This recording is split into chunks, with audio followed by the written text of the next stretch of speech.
नमस्कार। आज के भौतिक विज्ञान शिक्षण में मैं दौलत सिंह गुसाई, प्रवक्ता भौतिक विज्ञान विद्यालय शिक्षा उत्तराखंड, आप सभी का स्वागत करता हूं। आज हम कक्षा 12 विषय भौतिकी भाग 1 अध्याय 3 विद्युत धारा पर चर्चा करेंगे। आज के चर्चा के बिंदु हैं किरचॉफ के नियम, व्हीटस्टोन सेतु और अभ्यास प्रश्न। इन पे हम आधारित अभ्यास प्रश्नों पे चर्चा करेंगे। तो पहला, किरचॉफ के नियम। विद्युत परिपथ कभी कभी कई प्रतिरोधों एवं सेल जटिल ढंग से संबद्ध होते हैं। तो हमारे पास कुछ ऐसे परिपथ हैं जिसमें जो है सेल और प्रतिरोध बहुत जटिल रूप से संबंध होते हैं या जुड़े हुए रहते हैं। तो उन परिपथों को हम किस तरीके से जो है, जिस तरीके से यहाँ पे आप देख रहे हैं, एक जटिल परिपथ दिया है जिसमें प्रतिरोध भी लगे हुए हैं और सेल भी लगे हुए हैं। और हमने जैसे इससे पूर्व शिक्षण में हमने जो है श्रेणी क्रम और पार्श्व क्रम में सेलों का जो हमारे पास थे और उनके जो है प्रतिरोध इस तरीके से लगे हो तो उनके संयोजन के बारे में समझा था। लेकिन यहाँ पर हम जो है जटिल परिपथ है, यहाँ पर हमारे पास बहुत सारे प्रतिरोध लगे हुए हैं, सेल लगे हुए हैं। तो उस प्रकार के परिपथों को जो है हम किस तरीके से जो है सरल कर सकते हैं, उनको जो है यहाँ पर जो है किरचॉफ ने इससे संबंधित नियम दिए। दो नियम उन्होंने प्रतिपादित किए थे। दो नियम जिन्हें किरचॉफ के नियम कहते हैं। पहला नियम जो है संधि नियम, इसको हम जंक्शन रूल, संधि का नियम कहते हैं। धारा नियम भी हम इसको नाम देते हैं। किसी संधि पर संधि से प्रवेश करने वाली विद्युत धाराओं का योग इस संधि से निकलने वाली विद्युत धाराओं के योग के बराबर होता है और इसको हम सिग्मा आई बराबर 0, यानी वहां पर जो हम इस तरीके से भी कह सकते हैं कि किसी संधि पर मिलने वाली समस्त धाराओं का बीजगणितीय योग 0 होता है। तो यहाँ पे हमारे पास किसी संधि पर इस तरीके से अगर हमारे पास हम समझे, यहाँ पे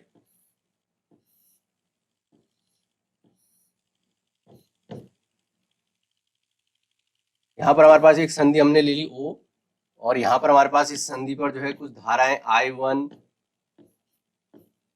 I2, I3, I4 को हम संधि से दूर जाते हुए दिखाते हैं और I5 को भी हम संधि से दूर जाते हुए दिखा लेते हैं, I4, I5। इस तरीके से हमारे पास 5 धाराएं हमने इसमें दिखाई, विद्युत धारा जो किसी संधि पर, जहां पर बहुत सारी धाराएं आ रही होंगी या वहां से दूर जा रही होंगी, उसको हम जंक्शन कहते हैं, संधि कहते हैं। यहाँ पर हमारे पास O एक संधि है, तो यहाँ पर I1, I2, I3, I4 जो है I5, तो 3 धाराएं जो है आप देखेंगे I1, I2, I3 संधि की ओर आ रही है और I4 और I5 संधि से दूर जा रही है। तो संधि से दूर जाने वाली धाराओं को यहाँ पे चिन्ह परिपाटी में आप ध्यान रखना कि जो है संधि से जो दूर जा रही है उनको हम नेगेटिव लेते हैं और संधि की ओर आने वाली धाराओं को धनात्मक लेते हैं। तो यहाँ पे हमारे पास जो यहाँ पे आता है, हमारे पास I1 plus I2 plus I3 और माइनस I4 माइनस I5 बराबर 0। हमने कहा जो संधि की ओर आने वाली धारा है उनको धनात्मक, और संधि से एक चिन्ह परिपाटी होती है उसके अनुसार हम देखते हैं। तो जो संधि की ओर आने वाली धारा है उनको हम धनात्मक और जो संधि से दूर जा रही होंगी धाराएं उनको हम ऋणात्मक लेते हैं। तो यहाँ पे हमारे पास I4 और I5 संधि से दूर जा रही थी तो इनको हमने नेगेटिव लिया, I4 माइनस I5। तो यहाँ पे हमारे पास I1 plus I2 plus I3 बराबर हो जाएगा I4 प्लस I5।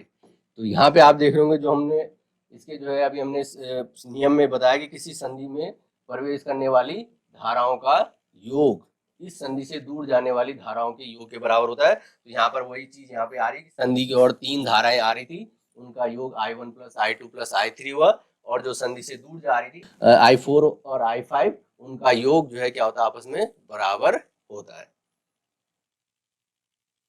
यहाँ पर हमारे पास इस तरीके का एक परिपथ हम देख लें, यहाँ पे दिया हुआ है हमारे पास एक जटिल परिपथ, जो हमारे पास इस चित्र देख रहे हैं यहाँ पे जो है 2 सेल यहाँ पे आपको दिखाई दे रहे हैं C और G। यहाँ पे हमारे पास 2 सेल हैं जिस पर हमने 45 वोल्ट और 80 वोल्ट का विभवांतर है जिन पे, और ये 2 सेल लगे हैं और इन सेलों पे आप जो है इनकी प्लेटों के आधार पर आप देख लेंगे कि जो है धारा आप देखेंगे प्लस बड़ी प्लेट धनात्मक होती है, छोटी प्लेट ऋणात्मक होती है, इधर की तरफ यहाँ धनात्मक और ऋणात्मक। तो इस तरीके से इसमें देख रहे होंगे तो जो इससे जो करंट आ रही है वो C से जो सेल से करंट आ रही है वो आ रही है I3, ये हो रही है I3, और यहाँ से हमारे पास इससे जो करंट आ रही है वो I2 है, और ये दोनों करंट यहाँ पर जो है ए संधि पर आप देखेंगे यहाँ पर I3 जो है इधर की तरफ जो जा रही है ऊपर की तरफ वो I1 करंट जा रही है, और नीचे की तरफ जो करंट आ रही है वो I2 करंट आ रही है। तो I3 इस संधि पर आप देखें ए पर, तो ये जो है I3 जो है दो भागों में जो है बट रही है, I1 और I2। तो ये जो है I3 करंट जो आ रही है इसको हम I1 और I2, तो यहाँ पे हमारे पास एक संधि जहाँ पर आप जंक्शन देखेंगे जहाँ पर ये मिल रहा होगा, जैसे यहाँ पे डी भी एक जंक्शन है, यानी डी भी एक संधि है, तो यहाँ पर हम देख लें, और यहाँ पे ए पर हम देखें तो यहाँ पर हम कहेंगे संधि ए पर निकलने वाली विद्युत धारा। तो संधि ए पर जो निकलने वाली विद्युत धारा कौन सी है, I1 प्लस I2, तथा प्रवेश करने वाली विद्युत धारा I3, संधि पर जो प्रवेश करने वाली विद्युत धारा, क्योंकि यहाँ पे जो है तीन ही है, यहाँ पे धारा है I1, I2 और I3। तो जंक्शन ए पर हम, संधि ए पर हम देख लें, ये वाला हमारे पास ए जंक्शन है, इस संधि पर आप देखेंगे तो यहाँ पर आप देखेंगे तो ये जो है क्या हो रहा है, संधि की ओर आने वाली धारा है कौन सी, I3, और जो संधि से दूर जा रही है वो कौन सी है, I1 प्लस I2। तो संधि में प्रवेश करने वाली धाराओं का योग, क्योंकि धारा और संधि की ओर आने वाली धाराओं का योग तो करेंगे किस तरीके से, केवल एक ही धारा तो I3 ही हम लिखेंगे, लेकिन जो संधि से दूर जाने वाली धाराओं का योग, यानी संधि से दूर जो जा रही हैं इसमें दो धाराएं I1 और I2, तो संधि से जो दूर जा रही है धाराएं उसमें है I1 और I2, तो इनका योग कर लेंगे, वो किसके बराबर होगा, I3 के बराबर। तो यहाँ पे संधि के नियमानुसार हम जो कहेंगे I3 बराबर हो जाएगा I1 प्लस I2।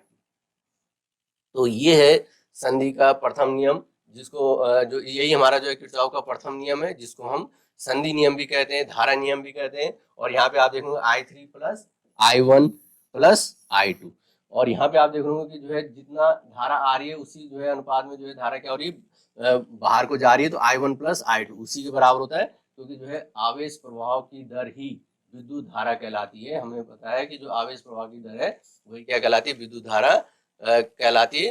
तो यहाँ पर आप कहेंगे कि जो है ये आवेश यानी धारा प्रवाहित हो रही है, यानी आवेश प्रवाहित हो रहे हैं। तो आवेश प्रवाह यानी ये जो नियम है आवेश संरक्षण नियम पर आधारित है। तो ये जो है किस अवधारणा पे है, प्रथम नियम आवेश संरक्षण पे, तो इसमें आवेश क्या रहता है, संरक्षित रहता है। तो ये हमारे पास जो है किरचॉफ का प्रथम नियम है। उसके बाद हमारे पास जो है किरचॉफ का जो दूसरा नियम आता है, यहाँ पर हम इसी परिपथ को लेंगे, हमारे पास वही परिपथ है जो हम प्रथम नियम के बाद हम दूसरे नियम में जो है इसे यहाँ पर एक चीज और हम यहाँ पे चर्चा करेंगे कि यहाँ पर जो अगर यदि धारा आई जो निर्धारित होता है तो प्रतिरोधक में विद्युत धारा की वास्तविक दिशा तीर की दिशा में है। तो यहाँ पर हमारे पास जो वास्तविक दिशा है ये हमारे पास I1 की जो दिशा है इधर की तरफ, ये वाली जो दिशा है यहाँ पे हम I1 दिखाएंगे, ये जो तीर की दिशा है ये उसकी वास्तविक दिशा है, तीर की दिशा में है। यदि यह ऋणात्मक निकलता है, अगर हम इसको जो है हम इसको गणितीय सूत्र में जब हम इसको प्रयोग करके जो है इसको निकालते हैं, अगर I का मान विद्युत धारा का मान ऋणात्मक आता है तो वास्तव में विद्युत धारा तीर की दिशा के विपरीत प्रवाहित हो रही है। इसको हम जो है जब हम इस नियम को लगाएंगे, नियम को किरचॉफ का नियम लगाएंगे, तो वहां पे अगर जो है I का मान ऋणात्मक आता है तो I का मान ऋणात्मक आ जाएगा, तो उसकी दिशा हमने जो है अगर इस तरीके से दिखा रखी है, तो यहाँ पे अगर हमारे पास जो है बाएं से दाएं दिखाई, तो इसका मतलब अगर ऋणात्मक आ जाता है तो इसकी दिशा क्या हो जाएगी, उसके विपरीत हो जाएगी, जो हमने पहले दिशा दिखाई थी उसके विपरीत हो जाएगी। तो कहने का मतलब यह है कि इसका मान ऋणात्मक में भी आ सकता है। तो ऋणात्मक में आएगा तो इसका मतलब उसकी दिशा क्या है, विपरीत है। धनात्मक टर्मिनल P तथा ऋणात्मक टर्मिनल N के बीच विभवांतर, यहाँ पे हमारे पास जो धनात्मक टर्मिनल हमारे पास P तथा N जो होते हैं ऋणात्मक टर्मिनल, वहां पर हम जब किरचॉफ का नियम लगाएंगे तो वहां पे हमारे पास हमने टर्मिनल देखने कि हमने जो बताया था कि जो सेल है उस सेल का जो है ये वाला जो टर्मिनल होता है P और इधर वाला टर्मिनल क्या होता है, N होता है, तो पॉजिटिव और नेगेटिव। तो जो सेल में था वो पॉजिटिव और नेगेटिव। तो यहाँ पे हमारे पास जो है P और N के बीच का जो विभवांतर है वो हमने V से प्रदर्शित किया था। तो V बराबर जो होगा Vp माइनस Vn। हमारे पास जो है Vp, हमने Vp क्यों लिया, क्योंकि P पर जो विभव होगा वो उच्च होगा और Vn पर जो विभव होगा निम्न होगा। तो धन का विभव अधिक होता है जहाँ पर पॉजिटिव होगा, और नेगेटिव पे क्या होता है, विभव कम होता है। तो यहाँ पे जो है Vp माइनस Vn बराबर हो जाता है एप्सिलॉन माइनस IR। इसे पूर्व शिक्षण में हमने जो है चर्चा की थी, इस पे जो पूर्व कक्षा में हमने इसमें चर्चा की थी कि जो पोटेंशियल जो हमारे पास जो टर्मिनल विभवांतर है उनके सेल के विद्युत वाहक बल और विभव पतन के जो ऋणात्मक होता है उसके बराबर होता है, विभव पतन के। तो यहाँ पे जो है IR क्या था, विभव में पतन था, वो सेल के आंतरिक प्रतिरोध की वजह से उसमें क्या हो रहा था, विभव पतन हो रहा था, और वो हो रहा था IR। तो यहाँ पे हमारे पास V बराबर एप्सिलॉन माइनस IR होगा। ये हमने इस पूर्व कक्षा में शिक्षण में हमने चर्चा की है इसमें। तो ये जो है P से N के बीच का विभवांतर होगा। तो यहाँ पे हमारे पास P से N के बीच का विभवांतर होगा। यहाँ I यहाँ सेल के अंदर N से होकर P की ओर प्रवाहित होने वाली विद्युत धारा है। तो यहाँ पर जो सेल से जो धारा I जो प्रवाहित हो रही है वो सेल के भीतर N से P की ओर हो रही है। सेल के बाहर हमने चर्चा की थी इस पे, इसकी जो सेल के बाहर जो हमारे पास बाह्य प्रतिरोध था उसमें जो धारा प्रवाहित हो रही थी वो जो है क्या हो रही है, P से N की ओर हो रही है बाहर, लेकिन सेल के भीतर N से P की ओर होती है। तो यहाँ पर हमारे पास जो ये धारा दिखा रखी है ये, तो यहाँ पर हमने जो धारा दिखा रखी है वो हमारे पास I जो है यहाँ पे क्या होगी, धन से ऋण की ओर, यानी जो सेल के भीतर है वो जो धारा होगी N से P की ओर प्रवाहित हो रही है, और सेल के बाहर P से N की ओर है। तो वहां पे हमने जो है तब हमने ये वाला लगाया था सूत्र इसमें। तो यहाँ पे हमारे पास जो धारा की दिशा होगी वो सेल के इस तरीके से हमारे पास इस तरीके से देखेंगे, तो ये इस तरीके से आपकी डायरेक्शन होगी।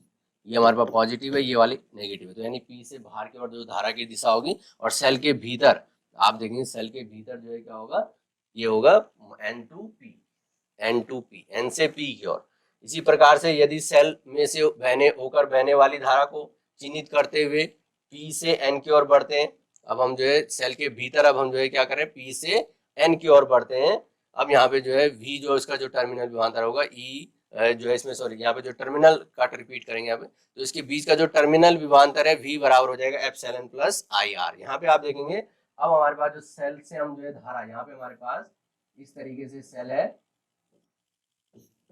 और ये पॉजिटिव है ये नेगेटिव। अब की बार हम जो है धारा की दिशा इधर की तरफ दिखा रहे हैं, यानी जो है सेल के भीतर जो है हमारे पास जो धारा प्रवाहित हो रही है वो P से N की ओर हो रही है। यानी आंतरिक प्रतिरोध में जो धारा प्रवाहित हो रही है वो P से N की ओर, जो सेल में घोल के अंदर जो धारा प्रवाहित हो रही है P से N की ओर है। तो यहाँ पर हम जो है तब हमारे पास जो धारा का मान हो जाएगा वो ऋणात्मक लेंगे P से N की ओर जाने पर। और अगर हमारे पास इस तरीके से होता तो यहाँ पे हमारे पास धारा का मान ऋणात्मक लेंगे तो तब क्या हो जाएगा, I की जगह माइनस I करेंगे तो जो हमारे पास पहले आया था एप्सिलॉन माइनस IR, इसकी जगह हो जाएगा एप्सिलॉन प्लस IR।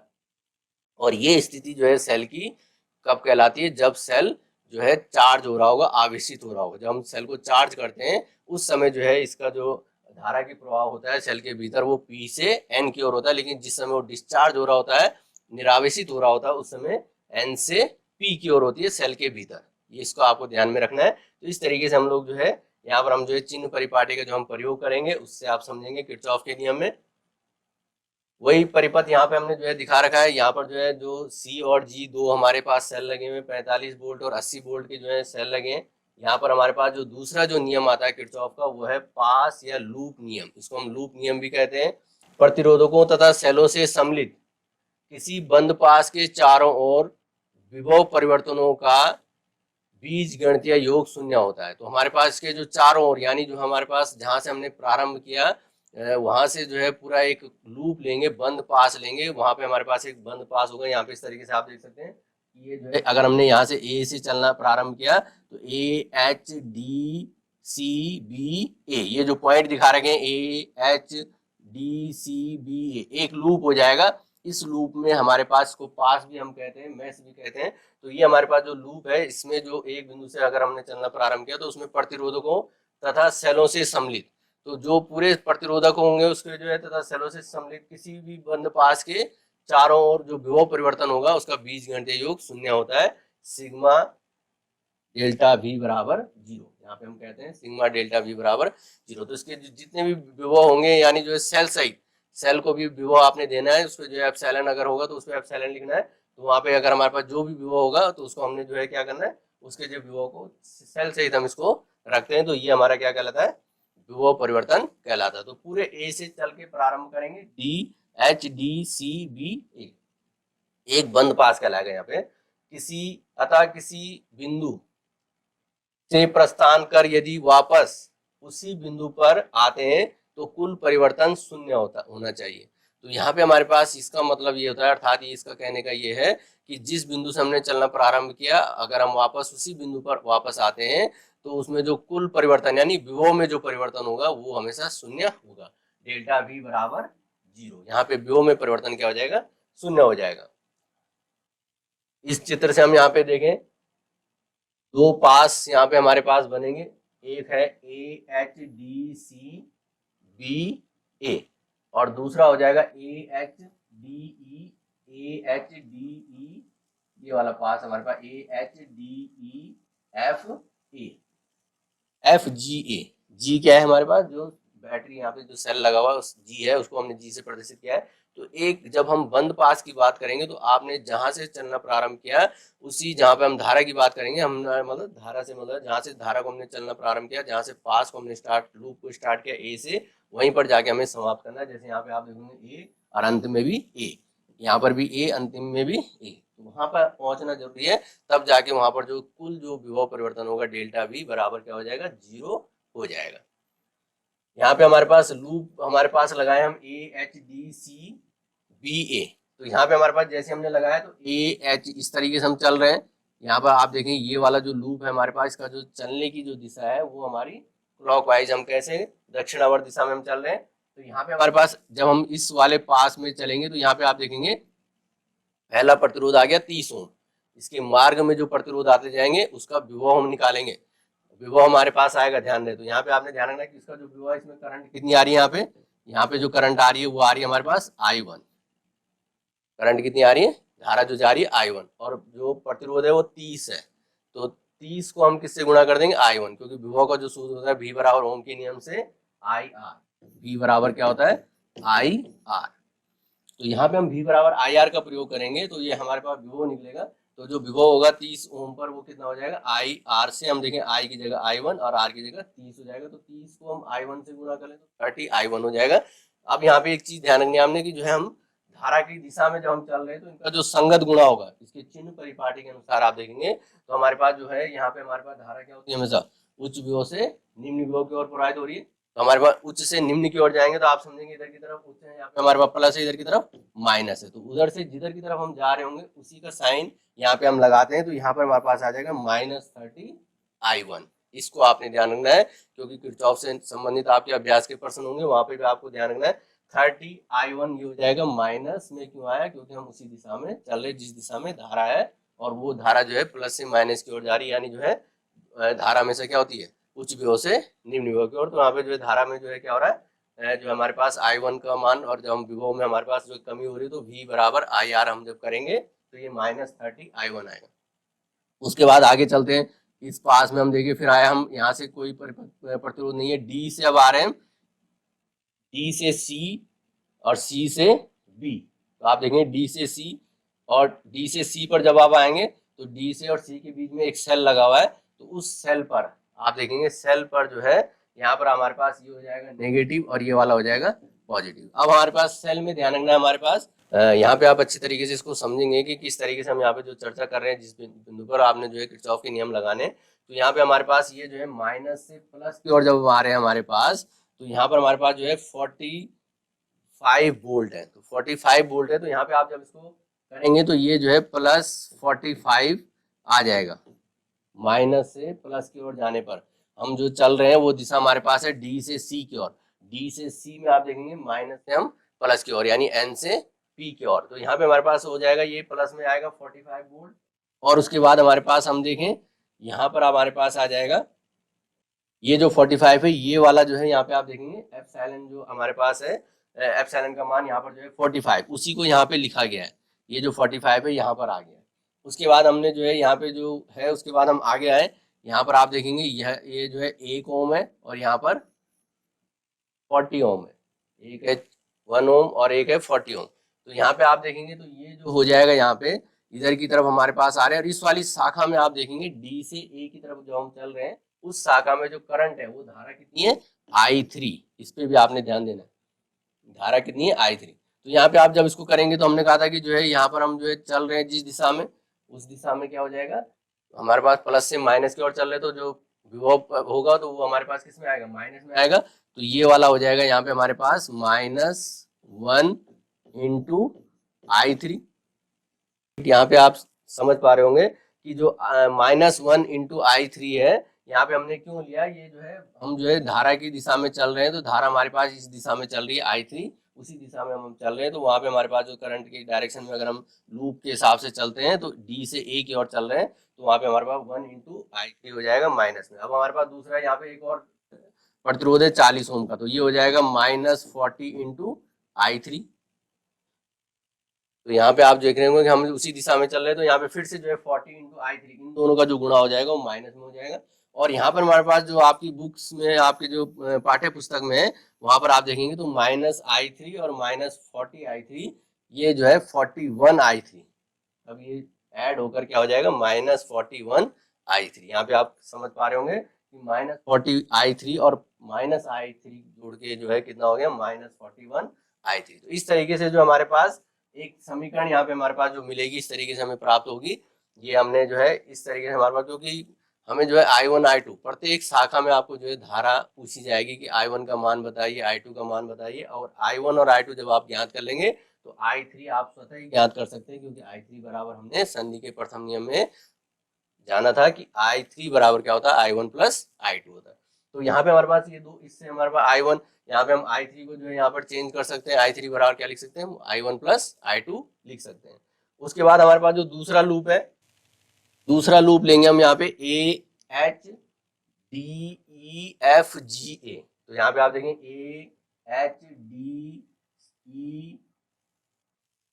AHDEFGA, तो यहाँ पे आप देख रहे होंगे ये लूप है, यहाँ पे एक पूरा लूप ले लिया हमने। तो वही जो है यहाँ पे आप करेंगे, फिर से धारा की दिशा में हम चल रहे, तो वही यहाँ पर जो है 30 × I1 क्या हो जाएगा -30I1। और इधर की तरफ आएंगे, यहाँ तक कोई सेल नहीं है, यहाँ पर आप देखिए, यहाँ पर इसके संगत धारा क्या है I2, इसकी संगत धारा I2 है। हम चल रहे हैं D से E की ओर, हम चल रहे हैं D से E की ओर, और जो धारा की दिशा है वो है E से D की ओर। तो इस बार हम जो है 20 × I2 करने वाले हैं, तो वो धनात्मक आएगा, पॉजिटिव आएगा। क्यों आ रहा है आप समझ पा रहे होंगे, क्योंकि अब धारा की विपरीत दिशा में हम चल रहे हैं, तो यहाँ पे जो है निम्न विभव से उच्च विभव की ओर, तो यहाँ पे हमारे पास जो है पॉजिटिव हो जाएगा 20I2। अब उसके बाद हम देख लें, यहाँ पर हमारे पास 1 ओम का प्रतिरोध है। अब फिर से हम यहाँ पे धारा की विपरीत दिशा में जा रहे हैं, तो ये हो जाएगा प्लस में 1 × I2, 1I2। अब यहाँ पे आप देखोगे 20I2 + I2 कितना हो जाएगा 21I2।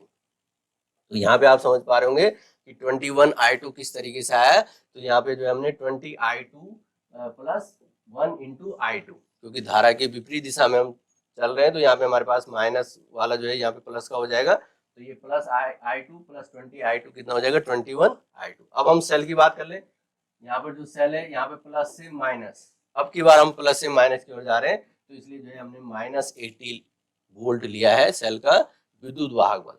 यहाँ पे आप देखें, अब बराबर क्या हो जाएगा 0।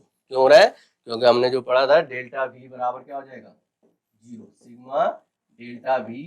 ये हमारे पास दूसरा नियम आता है कि उसमें जो विभव परिवर्तन है उसका कुल बीजगणितीय योग क्या होता है 0 होता है, तो इन सबका मान क्या आएगा 0। इस तरीके से जो हम क्या पढ़े, हमारे पास 2 समीकरण हमें मिल जाएगी, और उन समीकरणों की सहायता से हम I1, I2 और I3 का मान हम प्राप्त कर सकते हैं। तो उसके संगत हमें जो प्रवाहित धारा है उसमें जो है आप उसका मान ज्ञात कर सकते हैं। तो किरचॉफ के नियम से हमने जो जटिल परिपथ है उनको जो है बीजगणितीय योग की सहायता से, और जो हमने उसका जो संधि का प्रथम नियम, दूसरा हमारे पास पास का नियम है, उनका प्रयोग करके हम उसको आसानी से, सरलता से हम उसको हल कर सकते हैं। इसके बाद हमारे पास जो अगला चर्चा का बिंदु है व्हीटस्टोन सेतु, जिसको व्हीटस्टोन ब्रिज हम कहते हैं। यहाँ पे हमारे पास इस तरीके का एक समायोजन, जिसमें आप देखोगे चतुर्भुज यहाँ पे बन रहा है ABCD। इस चतुर्भुज की जो भुजाएं हैं उन पर जो है 4 प्रतिरोध रखे हुए हैं। पहले वाली भुजा पे आप देखेंगे यहाँ पे हमारे पास AD, यहाँ पर नीचे की तरफ देखें R1, ऊपर की तरफ ये R2, इधर की तरफ R3, और ये है R4। तो यहाँ पे हमारे पास जो संगत जो इसके प्रतिरोध है R1, R3, और नीचे ऊपर की तरफ जो है R2 और R4 हमारे पास जो प्रतिरोध रखे हुए हैं। इस प्रकार का जो संयोजन है प्रतिरोधों का वही व्हीटस्टोन सेतु कहलाता है, जिनके विकर्णों में यहाँ पर एक विकर्ण हमारे पास A और C, और दूसरा विकर्ण है यहाँ पर B और D। इन विकर्णों को जो है, एक विकर्ण पे हमारे पास गैल्वेनोमीटर जुड़ा हुआ है, जिसको हम धारा मापी कहते हैं, जो धारा के संसूचन के काम आता है, और दूसरे विकर्ण पे हमने बैटरी और कुंजी जोड़ दी है। यहाँ पर हमारे पास ये बैटरी, यहाँ पे हम इसको प्लस और माइनस, बड़ी प्लेट को हम हमेशा प्लस और छोटी प्लेट को माइनस, यहाँ पर ये हमारे पास कुंजी हो जाएगी। जैसे हम स्विच ऑन करेंगे तो इसमें धारा प्रवाहित होगी। अब होगा क्या इसमें, उसी को हम इस पर चर्चा करेंगे। हमारे पास व्हीटस्टोन सेतु में होता क्या है, यहाँ पे तो दिखाए गए परिपथ पर विचार कीजिए जो कि व्हीटस्टोन सेतु कहलाता है। तो यहाँ पे हमारे पास चतुर्भुज है और उस चतुर्भुज की जो चारों भुजाओं पर जो प्रतिरोध रखे हैं, इस प्रकार का जो संयोजन है, इस प्रकार का जो समायोजन है, उसको हम क्या कहते हैं, व्हीटस्टोन सेतु कहते हैं। सेतु में 4 प्रतिरोधक R1, R2, R3, R4 होते हैं। तो यहाँ पे जो 4 प्रतिरोध हमने दिखा रखे हैं, R1, R2, R3 और R4 प्रतिरोध है।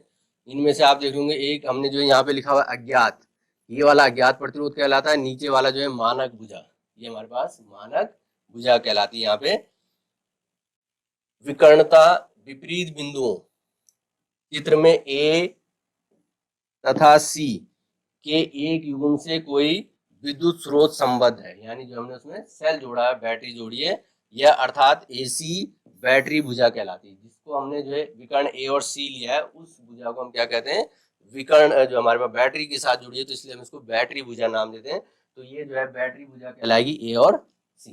तो बैटरी भुजा हमारे पास आ जाएगी। इसको हमने A C के बीच में जो हमने बैटरी, इसको हमने जोड़ा है, जिसको बैटरी यानी बाह्य स्रोत से संबद्ध किया है स्थायी धारा के लिए। स्थायी धारा को प्राप्त करना जरूरी है, तो स्थायी धारा के लिए हमें जो है बाह्य स्रोत की आवश्यकता होती है, जिसके लिए हमने बैटरी जोड़ी है। तो उस बैटरी को ही हम बैटरी भुजा कहेंगे। दूसरे दो शीर्ष बिंदुओं B तथा D, अब दूसरा जो शीर्ष बिंदु हमारे पास जो विकर्ण है, दूसरा विकर्ण बचता है B और D के मध्य एक गैल्वेनोमीटर जो विद्युत धारा के संसूचन की एक युक्ति है संबद्ध है। यह लाइन गैल्वेनोमीटर भुजा कहलाती है। तो ये वाली जो भुजा है वो हमारी गैल्वेनोमीटर भुजा कहलाएगी, जहां पर हमारे पास जो दूसरा विकर्ण है B और D, उस पर हमने जो है एक गैल्वेनोमीटर जोड़ दिया है, धारा मापी जोड़ दिया है, जो धारा के संसूचन के काम आता है, डिटेक्शन के काम आता है धारा को। तो इस प्रकार की युक्ति हमारी क्या कहलाती है, गैल्वेनोमीटर कहलाती है। तो यहाँ पे हमारे पास हमने गैल्वेनोमीटर जोड़ दिया, जो धारा को बताएगा कि जो है किस दिशा में जा रही है।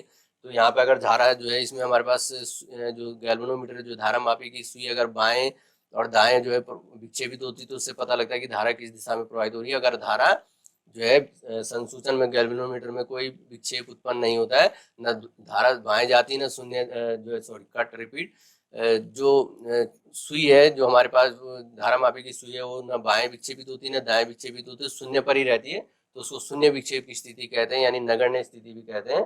तो यहाँ पे हमारे पास हम आसानी से ऐसी संतुलित अवस्था प्राप्त कर सकते हैं। तो वहां पे हमने जो बात की, चर्चा की कि जहां पर सुई जो है शून्य पर विक्षेप पे रहेगी, जिससे G से होकर कोई धारा प्रवाहित नहीं होती, तो उस समय जो है जब वो स्थिति क्या कहलाती है, संतुलित अवस्था कहलाती है। यहाँ पे हमने जो संधि नियम से अभी देखा है, बिंदु ए पर जो एक संधि बन रही है, तो यहाँ पर से जो देखेंगे आप, जो ये यहाँ से हमारे पास ये जो सेल से जो धारा आ रही है, उसको हमने I ले लिया। सेल से जो हमने धारा ली वो हमने I धारा ले ली। यहाँ से जो सेल से आ रही है पॉजिटिव और नेगेटिव, यहाँ पे हमने कुंजी K जोड़ी थी, तो धनात्मक सिरे से हमारे पास जो है क्या होगी, धारा प्रवाहित होगी। तो यहाँ पे जो धारा प्रवाहित हो रही है वो I धारा हो रही है। तो संधि ए पर आप देखेंगे, संधि ए पर जो है धारा दो भागों में विभाजित हो जा रही है, एक I1 और I2। तो यहाँ पे आप एक चीज समझेंगे, हमारे पास जो संधि नियम से हम देखें तो I बराबर किसके हो जाएगा, I1 प्लस I2। तो संधि की ओर आने वाली धाराओं का योग संधि से दूर जाने वाली धाराओं के योग के बराबर होता है। तो संधि की ओर केवल धारा आ रही है I, यहाँ पे हमने जो संधि ली है वो हमने A पर माना है। तो यहाँ पे जो हमारे पास I बराबर किसके हो जाएगा, I1 प्लस I2। तो यहाँ पे हमारे पास, यहाँ पे जब धारा प्रवाहित होगी, तो ये जो गैल्वेनोमीटर है, जहाँ पे बीचों बीच में जो B और D के विकर्ण में लगा है, ये जो है संतुलन की अवस्था में क्या होता है, इसमें कोई विक्षेप उत्पन्न नहीं होता है। तो जब कोई विक्षेप उत्पन्न नहीं हो रहा, तो यानी इस वाली शाखा में, यानी विकर्ण B और D में कोई धारा प्रवाहित नहीं होती है। यही आपको यहाँ पे ध्यान रखना है। संतुलन की अवस्था में क्या होता है, उसमें कोई धारा प्रवाहित नहीं होती है। तो जब कोई धारा प्रवाहित नहीं होगी, तो ये जो I2 धारा है, और यहाँ पर जो हमने I4 धारा दिखा रखी है, जो हमारे पास शाखा B और C के बीच में जो धारा है, वो दोनों आपस में क्या हो जाएंगी, बराबर हो जाएंगी। तो मतलब I2 और वही धारा जो है क्या होगी, आगे जाएगी। यहाँ पर B पर जो है ये दो भागों में बट रही थी, इसलिए जो हमने यहाँ पे दिखाया था I4 जो धारा है BC शाखा में जा रही है। लेकिन जब इसमें कोई धारा प्रवाहित ही नहीं हो रही है, यहाँ पर जो शून्य विक्षेप की स्थिति आ रही है, तो यानी जो I2 धारा है वही जो है आगे जा रही है BC शाखा में, और वो I2 और I4 क्या हो जाएंगे, आपस में बराबर हो जाएंगे। इसी प्रकार से आप देखो नीचे जो I1 धारा है, और यहाँ पर डी पर देखेंगे वो I3 जो धारा है वो आगे की तरफ जा रही है, तो इस वाली शाखा में कोई धारा प्रवाहित नहीं होगी, तो यहाँ पर भी जो है डी और सी के बीच की जो धारा है वो ए और डी के बीच की धारा के बराबर हो जाएगी, यानी I1 किसके बराबर हो जाएगा, I3 के बराबर हो जाएगा। ऐसे प्रकरण में संधि डी तथा बी के लिए चित्र देखिए, जहां पे चित्र में हमने प्रदर्शित किया है। किरचॉफ के संधि नियम को अनुप्रयुक्त करने पर हमें संबंध I1 बराबर I3 और I2 बराबर I4 प्राप्त हो जाते हैं। अभी जो हमने चर्चा की कि I2 किसके बराबर हो जाएगा, I4 के, और I1 किसके बराबर हो जाएगा, I3 के। तो यहाँ पे आप समझ पा रहे होंगे, जान पा रहे होंगे कि जो I1 है वो I3 के बराबर क्यों होगा और I2 I4 के बराबर क्यों होगा, क्योंकि संतुलन की अवस्था है, गैल्वेनोमीटर में कोई भी धारा प्रवाहित नहीं हो रही है।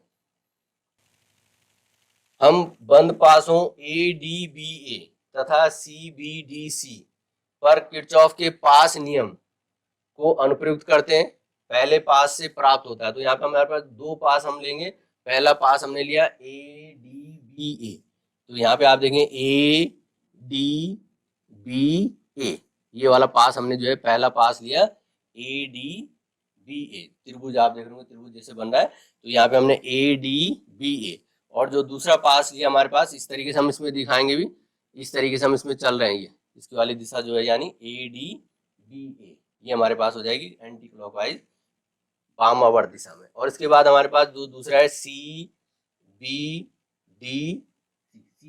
ये वाला दूसरा पास हो जाएगा, और इसमें हमारे पास जो चलने की दिशा है वो भी वामावर्त दिशा में CBDC। तो यहाँ पे हमारे पास जो आप पहला पास देखेंगे, उस पास में आपने जो है क्या लगाना है, किरचॉफ का नियम लगाना है। तो पहले पास में हम जो है किरचॉफ के नियम का अनुप्रयुक्त करते हैं। तो यहाँ पे आप देखें जो पहला पास है, यहाँ पर अभी तक हम इसमें जो है चर्चा कर चुके हैं, तो वहां पे आप जो है देखेंगे, हम पहली शाखा हमारे पास है AD, पहली शाखा हम A से D, यहाँ पे हम कहें ये हम जो चल रहे हैं इसमें, ये हमारे पास है ADBA, ये है हमारे पास पास, ये हमारे पास पास है ADBA दिशा में हम चल रहे हैं। तो यहाँ पे आप देखेंगे ADBA, तो यहाँ पे आप जो है जब AD वाली शाखा में बात करेंगे तो यहाँ पे हमारे पास I1 R1, और ये हो रहा है माइनस में, समझ पा रहे हैं आप, जान पा रहे होंगे कि हम जो है AD दिशा में चल रही, धारा भी उसी दिशा में चल रही है, तो इनका जो विभव हो जाएगा यहाँ पर हमारे पास, हम जो है नियम लगा रहे वही सिग्मा डेल्टा V बराबर 0। तो यहाँ पे हमने जो विभव लिया A और D के बीच का जो विभव हो जाएगा, विभवांतर हम इसको कह सकते हैं, तो इनके बीच का जो विभवांतर हो जाएगा वो R1 प्रतिरोध पे क्या हो जाएगा, I1 R1 हो जाएगा और माइनस में हो जाएगा। दूसरा हमारे पास हम जब बात करेंगे D से B, तो यहाँ पे आप देख लेंगे 0 लिखा हुआ है, तो D से B क्यों लिखा होगा 0, यहाँ पर भी जो है अगर उसका प्रतिरोध IG बराबर क्या है यहाँ पे, क्योंकि उसमें जो प्रवाहित धारा क्या है 0 है, उसके संगत जो उसमें जो प्रतिरोध हमारे पास गैल्वेनोमीटर जुड़ा है उसमें जो धारा प्रवाहित हो रही है उसमें 0 है, तो उसको जब हम 0 से गुणा करेंगे प्रतिरोध को तो वो 0 ही आएगा, इसलिए यहाँ पे क्या लिखा है 0 लिखा हुआ है। उसके बाद हम जो है शाखा BA में आते हैं, तो BA में आप देखेंगे R2 प्रतिरोध के साथ धारा प्रवाहित हो रही है I2, तो I2 R2 कर दिया प्लस में क्यों किया, इस बार हम जो है धारा के विपरीत दिशा में B से D की ओर, और धारा जा रही है A से B की ओर, तो यानी जो है माइनस से प्लस की ओर जब हम आ रहे हैं तो इसलिए प्लस ही ले रहे हैं, तो प्लस I2 R2 और बराबर 0। अब आप यहाँ पे देखेंगे इस पास में जो हमने लिया ADBA, इसमें कोई सेल नहीं लगा, इसलिए हमने एप्सिलॉन या विद्युत वाहक बल हमने नहीं प्रदर्शित किया, बराबर क्या हो जाएगा 0। इसको हम इक्वेशन फर्स्ट कर लेंगे, ये हमारी समीकरण 1 हो जाएगी, I1 R1 माइनस में प्लस I2 R2 बराबर 0। अब यहाँ पे हम देखें तथा I3 बराबर I1, ये हमने जो बताया था कि जो I3 और I1 आपस में बराबर है, और I4 और I2 बराबर है, क्योंकि जब विकर्ण शाखा BD में कोई धारा प्रवाहित नहीं हो रही तो ये आपस में क्या हो जाएंगे, बराबर हो जाएंगे। तो ये जब बराबर होंगे तो यहाँ पे आपने जो है I2 R4, अब जो हमारे पास, अब यहाँ पे हम जो है यहाँ पे हम इसका प्रयोग करते हुए जो है इसका प्रयोग करेंगे, तो यहाँ पे हम जो है किरचॉफ का जो दूसरा नियम हमारे पास लगेगा, पास का नियम, वहां पे हमारे पास ये जो दूसरी शाखा है उसमें हमने चले थे हम CBDC, तो यहाँ पे आपने जो है CBDC में चलेंगे तो CB, तो यहाँ पे आप देखोगे जो प्रतिरोध है, हम जो है धारा की विपरीत दिशा में चल रहे हैं। I4 आ रही है नीचे की ओर, और हम B से C की ओर हम कह सकते हैं, B से C की ओर आ रही है धारा, और हम चल रहे हैं C से B की ओर। तो यहाँ पे हमारे पास विपरीत दिशा में चल रहे हैं, तो यानी माइनस से जो है प्लस की ओर चल रहे हैं, तो प्लस में आएगा हमारे पास। तो ये जो है प्लस में हो जाएगा R4 इंटू I4। लेकिन यहाँ पे R4 इंटू I4 ना आके I2 लिखा है। क्यों लिखा है I2? क्योंकि यहाँ पर I2 किसके बराबर हो गया? I4 के। तो I4 जो है I2 के बराबर है, इसलिए हमने I4 की जगह क्या लिख दिया? I2 लिख दिया, और प्लस में लिखा है। तो ये प्लस में आ रहा है I2 इंटू R4। तो ये हमारे पास CB शाखा के लिए आया। उसके बाद हम आते हैं फिर से BD शाखा में, विकर्ण वाली शाखा में। BD वाले में फिर से क्या हो जाएगा? 0, क्योंकि IG बराबर फिर से 0 है। और यहाँ पर हमारे पास तीसरी शाखा बचती है DC। DC बराबर हमारे पास हो जाएगा, अब हम धारा की दिशा में चल रहे हैं, तो यहाँ पर जो है माइनस में आएगा, और ये हो जा रहा है I1 इंटू R। यहाँ पे जो धारा थी वो I3 थी, और I3 को हमने I1 क्यों लिया? क्योंकि यहाँ पे हमारे पास I3 बराबर किसके? I1 के। तो यहाँ पे I1 इंटू R3 बराबर 0। इसको हम समीकरण 2 कर लेते हैं। अब इन समीकरणों को 1 और 2 में हम जो है इसमें थोड़ा सा हम इसको जो है सरल करते हैं। तो समीकरण 1 से हमें जो प्राप्त होगा, ये माइनस वाले को हम उधर ले जाएंगे, तो ये हमें प्राप्त होगा। यहाँ पे हमारे पास I1 R1 I1 upon I2 बराबर किसके हो जाएगा? R2 upon R1। यहाँ पे आप देखें, ये जो है हम इसको जो है उधर ले जाएंगे, तो ये हो जाएगा हमारे पास I2 R2 अपनी जगह पे रहेगा, I1 R1 को उधर ले जाए तो ये हो जाएगा I1 R1 प्लस का हो जाएगा उधर जाके। अब यहाँ पे आप देखो I1 इसका जो है डिवाइड कर लो यहाँ I2 का, और R1 का डिवाइड यहाँ कर लो, तो ये आ जाएगा हमारे पास, ये आ जाएगा हमारे पास I1 अपॉन I2 बराबर R2 अपॉन R1। इस समीकरण 2 से भी हमें इसी प्रकार से हम इसमें प्राप्त कर लें। अब की बार ये माइनस वाले को साइड ले जाए तो ये प्लस का हो जाएगा, और हम जो है यहाँ पे फिर से जो है I1 अपॉन I2 हम निकालें, तो यहाँ पे अब की बार हमें मिलेगा R4 upon R3। I1 upon I2 बराबर क्या हो जाएगा? R4 upon R3। तो इन दोनों से आप देख रहे यहाँ पर जो हमें समीकरण प्राप्त हुई, यहाँ पे भी I1 अपॉन I2 है, यहाँ पर भी I1 अपॉन I2। तो यहाँ पे आप देखेंगे इन दोनों का मान R2 अपॉन R1 का मान किसके बराबर हो जाएगा? R4 अपॉन R3 के बराबर हो जाएगा। अतः हम प्रतिबंध प्राप्त करते हैं। यहाँ पर जो हमें मिलेगा प्रतिबंध R2 अपॉन R1 बराबर R4 अपॉन R3। तो R2 अपॉन R1, तो यहाँ पे हमारे पे देखेंगे R2 अपॉन R1, ये जो है हमारे पास आता है, और बराबर किसके हो जाएगा? R4 upon R3। तो ये जो है हमारे पास R4 अपॉन R3। तो इसका और इसका अनुपात, और इसका और इसका अनुपात क्या होता है? आपस में बराबर होता है। तो ये R2 अपॉन R1 बराबर किसको हो जाएगा? R4 upon R3। तो इस तरीके से जो है हमारे पास इनके जो है प्रतिरोधों का अनुपात आया। तो यहाँ पे आप देखेंगे जो हमारे पास संलग्न भुजाओं के जो प्रतिरोधों का अनुपात है, शेष संलग्न भुजाओं के प्रतिरोधों के अनुपात के बराबर होता है। ये अनुपात कब हमें जो है प्राप्त होता है? R2 अपॉन R1 बराबर R4 अपॉन R3। ये कब प्राप्त होगा? जब हमारे पास जो गैल्वेनोमीटर जो विकर्ण में लगा हुआ उसमें शून्य विक्षेप की स्थिति हो। इसको हमने समीकरण 3 कर लेना है। यहाँ पे हमारे पास इसको हमने जो समीकरण 3 कर लिया। चार प्रतिरोधकों में संबंध दिखलाने वाले समीकरण 3 को गैल्वेनोमीटर में शून्य अथवा नगण्य विक्षेप के लिए संतुलन प्रतिबंध कहते हैं। यहाँ पे हमने जो है इसको जो हमने कहा था शून्य विक्षेप की स्थिति के लिए, इसको हम संतुलन प्रतिबंध कहते हैं, क्योंकि गैल्वेनोमीटर में कोई धारा प्रवाहित नहीं हो रही है। तो ये जो चार प्रतिरोधों का जो हमें संबंध दिखलाएगा, वो हमें जो संबंध मिलेगा, जो हमें उसके बीच का जो रिलेशन है R1 R2 और R3 और R4 के बीच का जो रिलेशन है, संबंध जो हमें प्राप्त हो रहा है, वो कब प्राप्त हो रहा है? जब संतुलन प्रतिबंध है। तो इसको हम संतुलन प्रतिबंध कहेंगे जब गैल्वेनोमीटर में कोई धारा प्रवाहित नहीं हो रही है। व्हीटस्टोन सेतु तथा इसका संतुलन प्रतिबंध अज्ञात प्रतिरोध को निर्धारण के लिए एक प्रायोगिक विधि है। तो इसका जो है प्रायोगिक विधि जो है हम इसमें जो है प्रयोगशाला में भी इसको हम करते हैं कि अगर अज्ञात प्रतिरोध हमारे पास इस तरीके से चार प्रतिरोध हम रहेंगे, जिनमें से एक प्रतिरोध हमारे पास अज्ञात रहेगा, जैसे यहाँ पे हमने R4 को प्रदर्शित किया है। तो क्योंकि हमें चार प्रतिरोधों का अनुपात हमें पता लग गया, उससे हम क्या निकाल सके? अज्ञात प्रतिरोध को हम ज्ञात कर सकते हैं। तो ये हमें जो है अज्ञात तार का जो प्रतिरोध हमें प्राप्त होता है R4 बराबर R3 into R2 upon R। तो इस तरीके से जो हम किसी अज्ञात तार का प्रतिरोध हम इस सूत्र की सहायता से ज्ञात कर सकते हैं। प्रयोगशाला में इस प्रयोग को करते हैं, और उसका जो यूज है, उसका जो उपयोग है, उसको हम जो है एक डिवाइस है, एक युक्ति है, उपकरण है जिसकी सहायता से हम उसको ज्ञात करते हैं, उसको कहते हैं मीटर सेतु।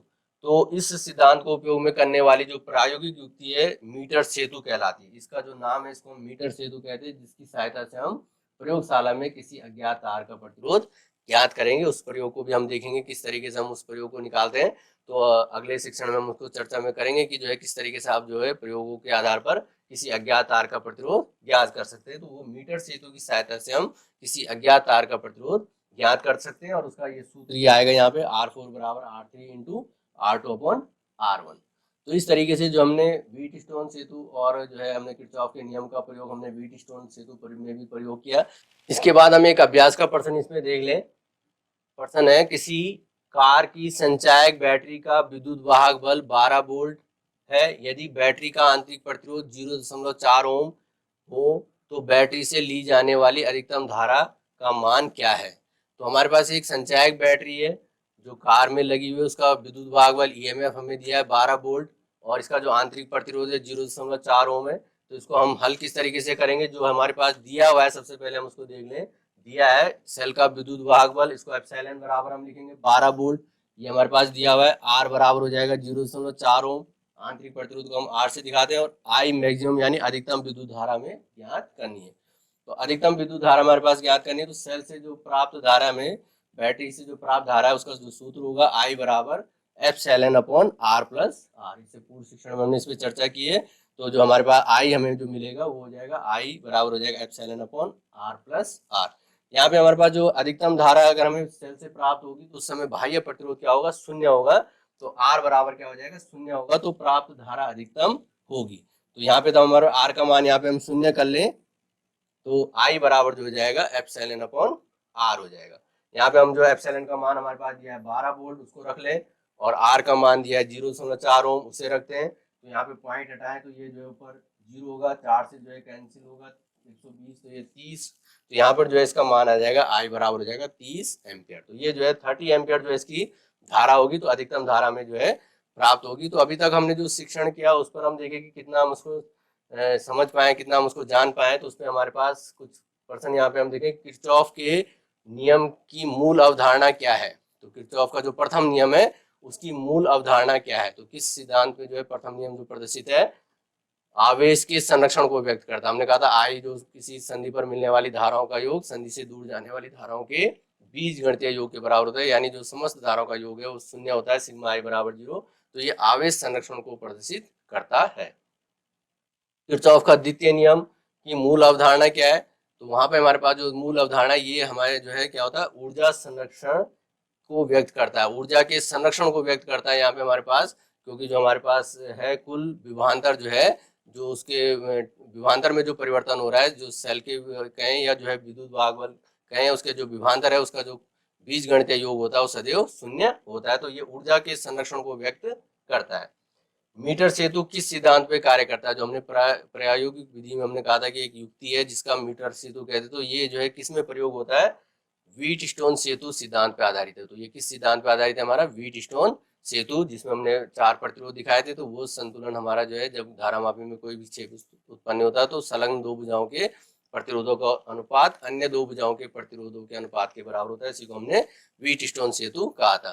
तो इन बिंदुओं पे हमने जो है चर्चा करी, जिनमें हमारे पास हमने जो है चर्चा की आज उनके बिंदु किरचॉफ के नियम, हमारे पास पास का नियम और हमने जो है संधि का नियम, 2 पास इस पे जो हमने चर्चा करी, कट रिपीट करेंगे। किरचॉफ के जो हमने नियम में पर चर्चा करी, संधि का नियम और पास का नियम। व्हीट स्टोन सेतु जो हमने संतुलन की अवस्था में कहा, तो व्हीट स्टोन सेतु में हमारे पास जो अनुपात है प्रतिरोधों का वो किस तरीके से होगा, व्हीट स्टोन सेतु उस पर हमने चर्चा करी। अभ्यास के प्रश्न, इस पे एक प्रश्न हमने जो है आधारित हमने जो है प्रश्न हल किया।